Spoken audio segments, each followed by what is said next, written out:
Hello out there, Richard Hunley and David McKeever with Advance One McKeever Real Estate and another Ask the Broker show.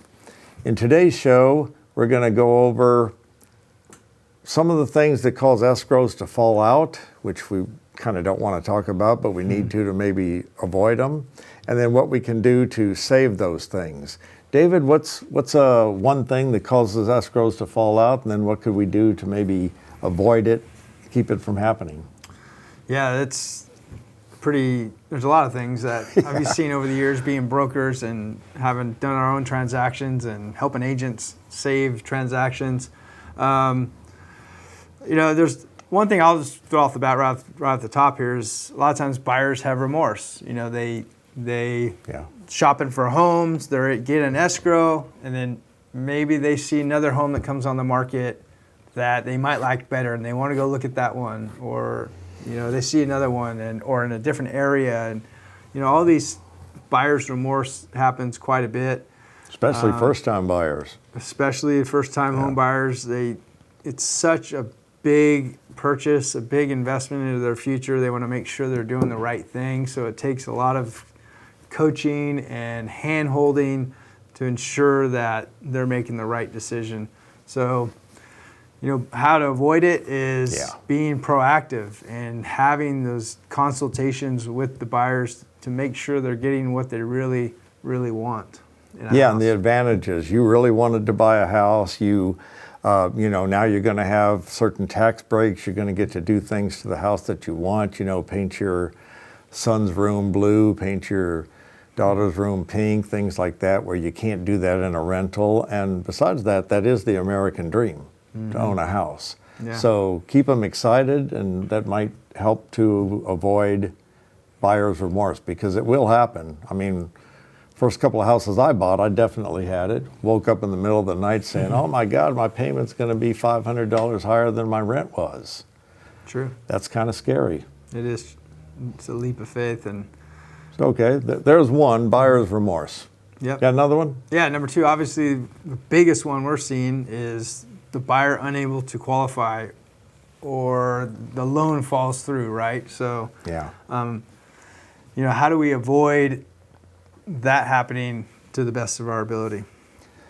Well, first of all, get a really good lender, and the lender helps to keep them excited again on this, but the lender and the client does everything they need to do up front, all the paperwork, getting totally pre-approved, not kind of just pre-qualified. And then that way your lender can look at you day 2 into escrow, day 3 into escrow. As long as the appraisal goes through, this loan is going to go through. And I'll say, just before you go any further, to not just a good lender, but a local lender. We just had a situation in the office recently where the buyer was using an out-of-town lender, which is great. I'm sure they know what they're doing. However, that lender did not check the loan limits for our county. They weren't local enough to know what the loan limits are. They didn't do the homework to see what the loan limits were, and wasn't able to do the loan. So, yeah, they came to the buyer and said, you need $50,000 more. What? Yeah. Yeah. Bad news there. So local lender is key. Somebody that knows the local loan limit regulations and county income levels and that sort of thing. Yeah. And even areas for some loans, the rural loans, things like that.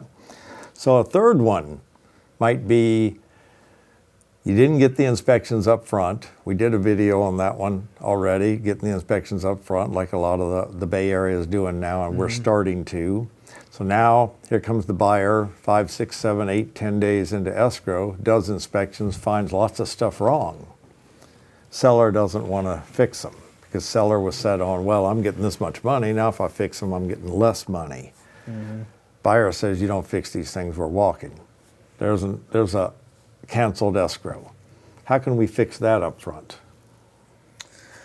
Well, it's the seller would need to be a little proactive, like you said, to do some inspections up front, and be very open with the buyer about things that could not be working. Right. Instead of hiding it.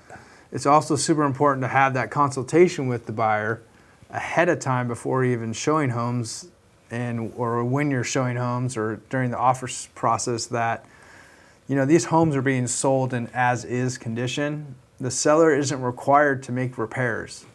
So that's why we're doing a home inspection.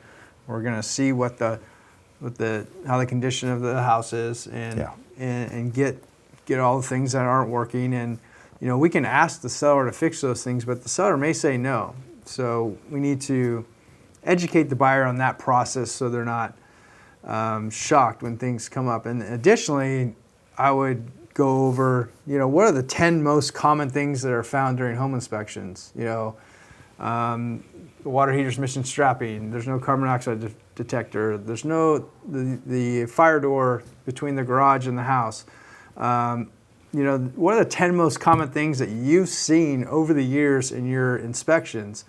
And, preempt the buyer and tell them about these things. Hey, most likely we could find this or this or this. And that way they're not shocked when they get that report. Right.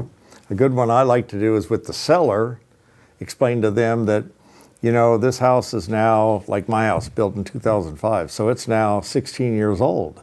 Doesn't seem like it is, but, it's 16 years old, so are the things wrong? Yes. Tell the seller that you might be expected to fix things that would affect the value and affect health and safety, because this is kind of the same thing that an appraiser looks for. So maybe if you have them a little more prepared to do some things because they probably know, they're just not telling you what is wrong. And if you've told them this up front, that might soften the blow when the inspection comes in. So it sounds like it's the best solution is preparing both the seller ahead of time and the buyer ahead of time on what's to come in the escrow process. That way they're not blindsided when things do come up. Yeah, I didn't know. Well, yeah, you did. We told you up front. Yeah. So that's 3 pretty good topics. Maybe there was there's probably quite a few more little ones, but that's probably 3 of the bigger ones. Yep. And David, anything else on escrows falling out, and let's not have as many this year?